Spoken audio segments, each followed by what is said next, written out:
Jenny LDSLP asks, best supplements for men in their mid 50s.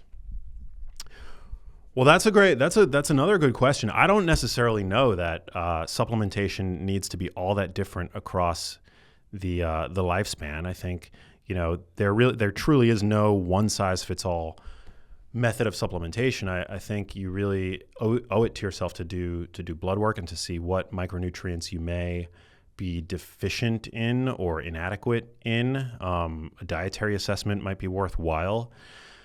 But in general, I think as you get older, there is certainly going to be value in a high quality protein powder like whey protein. We've talked a little bit about the concept of anabolic resistance, that as you age, your cells become less sensitive to leucine, and so the leucine threshold that's normally required. Leucine is one of the essential amino acids. It's the amino acid that basically flips the switch to activate muscle protein synthesis, which is the growth and maintenance of skeletal muscle.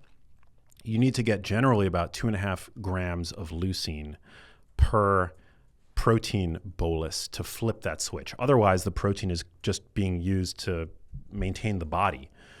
But once you hit that 2.5 gram dose of leucine in a protein meal or with a protein shake, then your body's like, hey, we actually got enough protein going around in the system to actually build muscle, which is actually not all that essential from a survival standpoint. So that's why we always generally want to hit 2.5 grams of leucine per meal. But where the notion of anabolic resistance comes into play is that it's thought that older adults are less sensitive to leucine and therefore need more of it. And leucine tends to be enriched in high quality proteins. So that's animal source proteins, just to translate that for y'all. And it can be hard to do. It can be hard to hit that your protein target every day. And that's where I think the value of protein powders comes in. And I think it makes a lot of sense for that purpose. So, good high quality whey protein for somebody in their mid 50s, I think is very smart.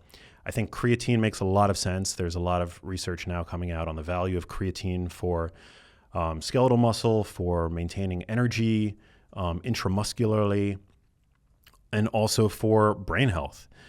We need a lot more research in the brain health creatine space, but needless to say, there is some really compelling data showing that for people who are sleep deprived, for people who are even experiencing cognitive decline, that creatine might play a supportive role. It seems to be really beneficial, especially when the body is undergoing stress.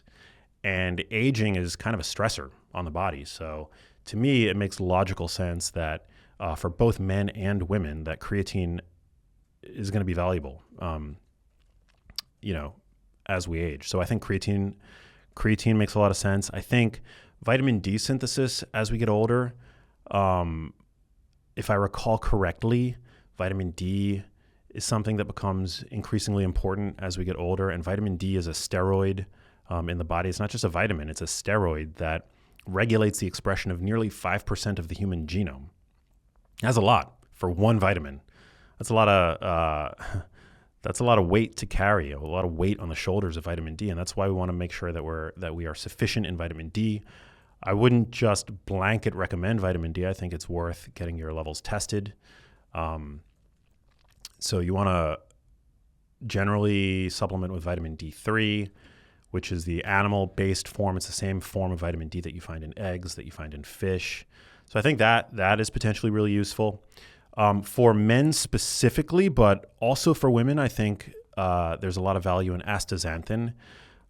We need more human data on this, but as you guys know, I'm a huge fan of astaxanthin. And astaxanthin is actually one of the few supplements that was tested in the NIH's, they have a program, I think it's called the Interventions Testing Program. I could be wrong on that.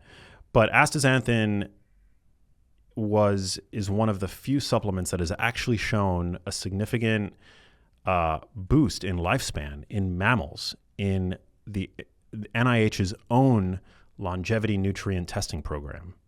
I did a podcast in the past with one of the founders of a company that I work with called AX3, and we talked all about this. But needless to say, the improvement in lifespan in mice that was seen in this NIH program was actually only seen in male mice.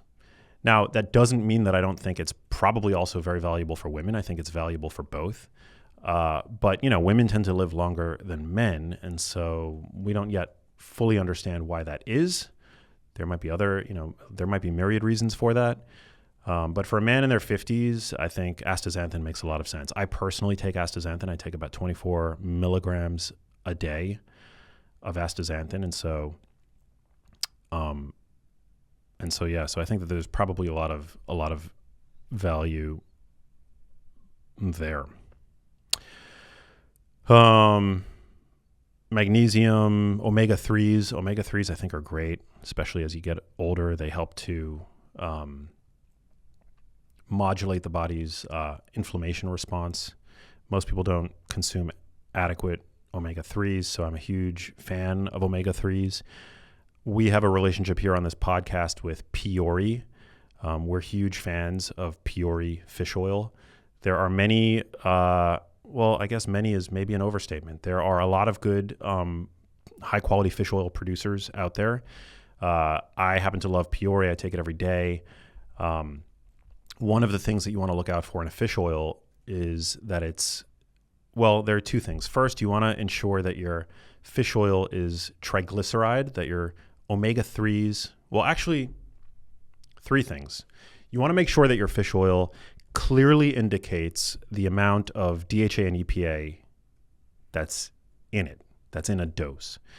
I've seen fish oils, generally they're the cheaper forms, the cheaper fish oils that you buy at like a CVS, that just tell you how much fish oil you're getting. But it says the ingredients panel says the supplement facts panel says nothing about the actual milligram dosage of eicosapentaenoic acid, or EPA, and docosahexaenoic acid, or DHA.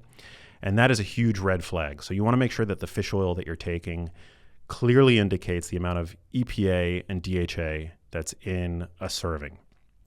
And you want that to make up a high proportion of the actual fat that's in the supplement, because if it's a low dose, you then have to ask yourself, like, what else am I ingesting with this supplement if we're getting such a low dose of EPA and DHA?